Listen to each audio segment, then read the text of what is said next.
दूर काम करते हैं लोग। इंश्योर्ड तो है। अच्छा। हाँ, कंपनी इंश्योर्ड तो बता रही है, लेकिन वो कह रहे हैं कि कोई दुर्घटना नहीं हुई है अंदर। हाँ। कोई बीमारी से वो खत्म हुआ है, लेकिन हम नहीं मानते कि वो कोई बीमारी से है। सुबह खाना खा के आराम से टिफिन साथ लेके आया था। हाँ। फिर उसको यहाँ आने के बाद में अचानक क्या हो गया, हमें कोई सूचना है फैक्ट्री की तरफ से मिली नहीं कि इसकी ये दिक्कत हुई है। तो कोई तरह की ऐसी स्थिति थी नहीं। तरीके से स्वस्थ था। गुजरों की डाणी परसामपुरा का एक स्वस्थ नौजवान था ब्रिजमोहन, जिसके पिताजी का नाम मंगनाराम है जी। और हमारी परसामपुरा के पास ही गुजरों की डाणी पड़ते हैं। मैं भी वहीं का हूँ जी। ये सुबह रूटीन के हिसाब से घर से टिफिन लेकर ड्यूटी करने के लिए आया था श्री सीमेंट के अंदर जी। और वहाँ एक्स्ट्रावेटर चलाता है, ये LNT मशीन चलाता है, ऑपरेटर है ये जी। और पिछले 2.25 साल से है ये। आज ये अचानक ही इसके साथ क्या ट्रेजेडी हुई, क्या हुआ, वो तो बाद में या तो कंपनी वाले जाने या पुलिस वाले जाने या फिर डॉक्टर जो मेडिकल करवाएंगे वो जाने। हालात ये है कि मैं मीडिया के पत्रकार बंधुओं से कहना चाहता हूं कि आपका लाइव चल रहा है सभी का, और ये जो लाइव देख रहे हैं उनसे भी मैं कहना चाहता हूं कि आप एक बार हॉस्पिटल में आइए। ये जो श्री सीमेंट है इसमें इतना प्रदूषण है, या तो उसकी सांस रुकने से मौत होगी, क्योंकि वो काम वही करते हैं, रफीकार वो काम होता है अपना, डस्टकार वो काम करते हैं। हालात इस युवा की ये है कि इसके घर एक तो बूढ़ी माँ है, इसके पिताजी खुद काफ़ी दिन पहले ख़त्म हो गए थे।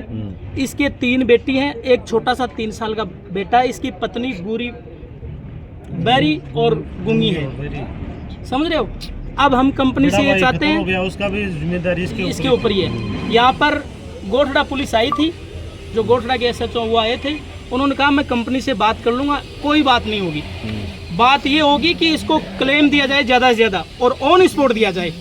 जो कागज का जो क्लेम है वो तो प्रोसेस है, वो तो एक लेबर जो कोड है उसकी प्रोसेस है कि कैसे कैसे पैसे मिलते हैं।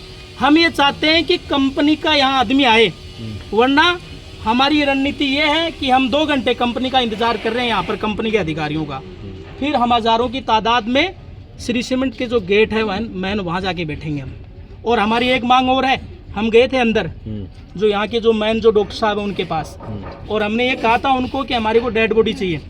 वो कह रहे हैं कि पुलिस वालों के पास साहब है, क्योंकि जब हम परिजन हैं, खुद परिजन है हम, तो हमें डेड बॉडी से वंचित क्यों रखा जा रहा है। वो तो प्रक्रिया में है ना, वो नहीं में है, तो हम ये चाहते हैं कि हमें डेड बॉडी हमें दी जाए एक बार। आप न्याय चाहे मतलब कारण आएगा श्री सीमेंट वाले विषय आपके साथ हैं। पहले तो श्री सीमेंट सो आई चाह रहे हैं कि भाई कि इन आदमी जो को मजदूर है वो ख़त्म हुए है, इन उचित मुआवजो दी जी।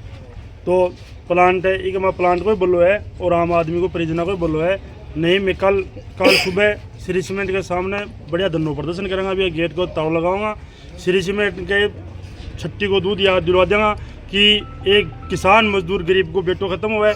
बाकी यहाँ कौन खुल रही, अभी तक 2 घंटा होगा ख़त्म होया, कोई ना तो कोई प्रशासन को आदमी है। CI साहब आया, जो CI साहब आएगा और वापिस चलेगा। वह एक फॉर्मेलिटी है श्री सीमेंट की कि भाई श्री सीमेंट का, या मानो कि यह लाग रही है हमारे साथ हो रही है कि प्रशासन प्लांट के लिए काम करे, आम आदमी के लिए कोई काम नहीं कर रही।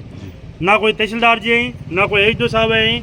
तो मैं एक तासुन निवेदन करा सोशल मीडिया के द्वारा कि श्री सीमेंट है, कल सुबह 1 घंटा 2 घंटा का ये मामला में संज्ञान ले लो, वरना कल सुबह में श्री सीमेंट गेट के सामने धरना प्रदर्शन करूँगा, शांतिपूर्वक धरना प्रदर्शन करूँगा।